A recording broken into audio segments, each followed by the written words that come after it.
અલ્લાહ અને આવા સદભક્તો અમારા બધા પહેલેના સ્નેહીજનો છે.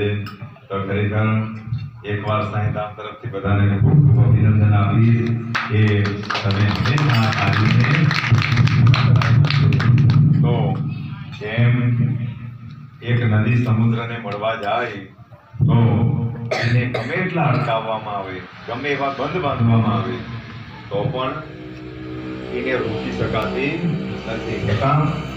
કારણ કે એની પ્રબળતા એટલી બધી હોય કે કદાચ એના પર આપણે બંધ બાંધીએ તો એ તો જમીનને કોરીને પણ એનો જે માલિક છે સમુદ્ર તો એને મળી જ જાય. એવી રીતે આ જલા અને સાંઈની ભક્તિ છે તો એ ભક્તોની એટલી પ્રબળતાને લીધે દુનિયા ગમે તે પણ કરે પણ તો પણ માણસો એના ચરણમાં આવીને આવી રીતે બેસી જ જાય. કારણ કે તેમાં બધા ભક્તોનું કલ્યાણ થમાય.